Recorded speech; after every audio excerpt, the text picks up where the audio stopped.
Une mère célibataire a été choquée de découvrir chaque matin de nouveaux jouets dans le berceau de son bébé.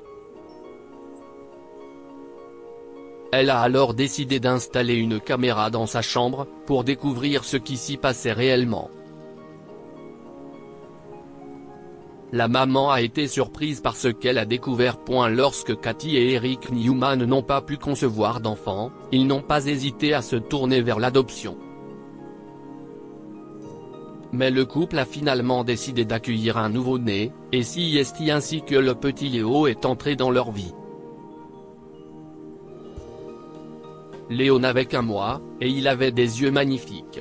Cathy et Eric sont tombés amoureux de lui en un instant, et l'avoir dans leur vie était comme l'accomplissement de leur monde.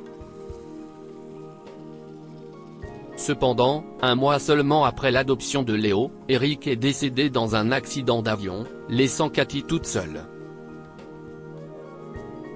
Après le décès de son compagnon, Cathy avait le cœur brisé. Elle savait que l'amour de sa vie ne serait plus jamais avec elle. Lorsqu'elle dormait sur leur lit, elle pouvait sentir son côté du lit froid et vide, ce qui la faisait fondre en larmes. À un moment donné, elle a senti qu'elle avait besoin d'un thérapeute pour faire face à cette perte, car elle avait l'impression de devenir folle. Par exemple, une fois, elle avait oublié de nourrir Léo pendant toute une journée. Une autre fois, elle avait laissé les clés de la voiture dans son véhicule et les cherchait frénétiquement partout. Elle a également commencé à soupçonner que sa mémoire lui faisait défaut. Ainsi, lorsqu'elle a découvert un ours en peluche dans le berceau de Léo un matin, elle a pensé qu'elle était devenue folle et perdait la mémoire sur certains détails.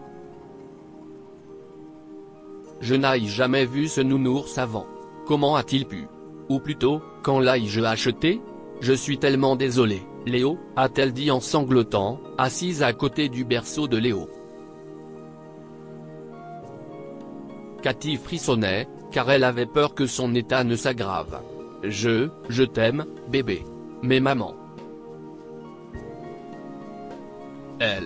Papa lui manque. Le lendemain matin, quand Cathy a vérifié le berceau de Léo, elle y a encore trouvé un nouveau jouet. Cela a duré encore 2 jours de suite. À ce moment-là, la femme en détresse a craqué, se demandant pourquoi elle ne reconnaissait aucun des jouets de Léo.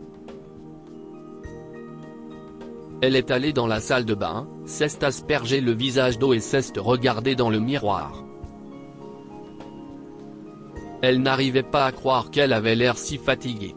Tout ce stress semblait la rendre folle, a-t-elle pensé. Le lendemain, Cathy a décidé d'installer des caméras dans la chambre de Léo, pour en savoir plus sur l'apparition de ces nouveaux jouets. Elle était sûre que ce n'était pas elle qui les avait mis là, mais avait quand même des doutes. Quelques minutes après avoir installé la caméra, elle s'est assise dans le salon, regardant le flux en direct. Il n'y avait rien eu d'anormal pendant toute la journée. On la voyait entrer pour le nourrir et jouer avec le petit, puis repartir. Cependant, quand elle a vérifié le flux à 20 h, un choc l'a traversée. Elle a vu une ombre dans la chambre de Léo, comme si quelqu'un s'était approché de son berceau, y avait placé quelque chose et avait disparu. Cathy s'est précipitée vers la chambre de Léo et a remarqué qu'une des fenêtres était ouverte. Elle a pris Léo dans ses bras et a vu le jouet que l'intrus avait placé sur son berceau. Réalisant enfin qu'elle n'était pas folle, Cathy découvrait par la même occasion que quelqu'un s'était en fait introduit dans leur maison en laissant des jouets à Léo, pendant tout ce temps. Elle s'est alors empressée de fermer la fenêtre de l'intérieur, toute tremblante. Le lendemain matin, la première chose qu'elle a faite a été d'aller voir la police et de leur remettre l'enregistrement vidéo de ce qui s'était passé. Les policiers lui ont conseillé de garder les portes et les fenêtres fermées, ce qu'elle a fait. mais cette nuit-là, elle a entendu un bruit étrange provenant de la chambre de Léo. Elle a fait des pas légers vers la porte et a posé son oreille dessus. Elle a entendu le bruit qui ressemblait à celui des stores en mouvement. L'intrus essayait-il à nouveau d'entrer par la fenêtre? Cathy frissonnait de peur. Elle a rapidement attrapé son téléphone et a composé le 911. Heureusement, une unité patrouillait dans son quartier à ce moment-là, et les policiers sont arrivés chez elle en quelques minutes. Ils ont surpris l'homme debout contre le berceau de Léo, agrippé à une peluche. Main en l'air. Tout de suite. Et faites demi-tour, lui a crié l'un des officiers. Oh, mon Dieu! Qui êtes-vous? A crié Cathy, terrifiée, tout en serrant Léo dans ses bras. L'homme a lâché le jouet de sa main et s'est mis à pleurer. Je ne suis pas un voleur. Je suis juste ici pour voir mon fils. Cathy l'a regardé, perplexe. Fils? Le bébé que vous tenez.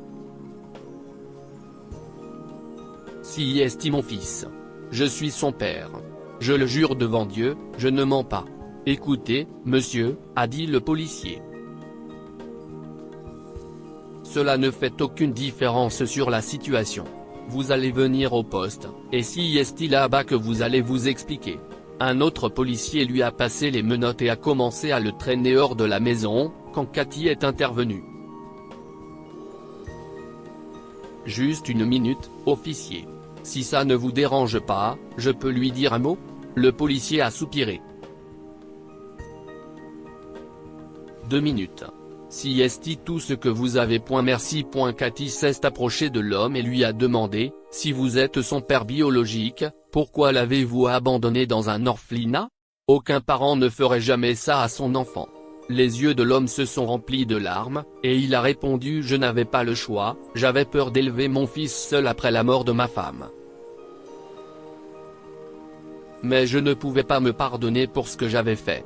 Alors j'ai trouvé votre adresse et je suis venu le voir tous les soirs.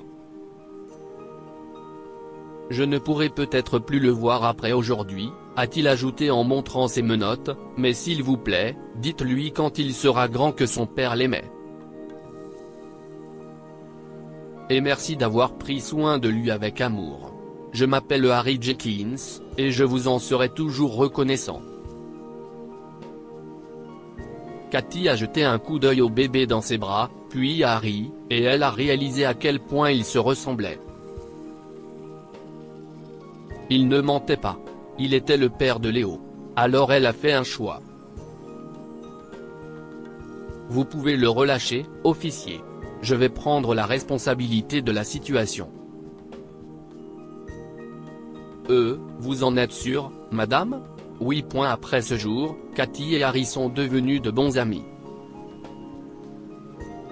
Harry rendait fréquemment visite à Léo et lui apportait de nouveaux jouets. En fait, Harry a commencé à passer plus de temps chez Cathy que chez lui, et les deux sont finalement tombés amoureux. Lorsque Léo a eu 5 ans, Cathy et Harry ont décidé de passer à l'étape suivante de leur relation et se sont mariés.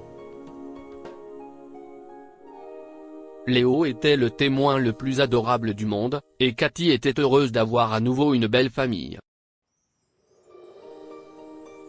Que pouvons-nous apprendre de cette histoire? Il est difficile de perdre un être cher, mais le temps guérit toutes les blessures. Cathy a fini par surmonter la perte d'Eric et a pris un nouveau départ. En période de deuil, nous nous reprochons souvent tout. Cathy a cru qu'elle était devenue folle après avoir perdu Eric, lorsqu'elle a trouvé un nouveau jouet dans le berceau de Léo. Heureusement, ce n'était pas le cas. Lire aussi, une femme adopte une petite fille dont la mère est décédée à l'accouchement, sans savoir qu'elle est sa sœur. Abonnez-vous à Mon Mama sur Google News. Cette histoire est inspirée par l'histoire d'un de nos lecteurs et écrite par un rédacteur professionnel. Toute ressemblance avec de véritables noms ou lieux est une pure coïncidence. Toutes les images sont utilisées uniquement à des fins d'illustration. Partagez votre histoire avec nous. Elle changera peut-être la vie de quelqu'un. Si vous souhaitez partager votre histoire, envoyez-nous un mail à info@amomama.com.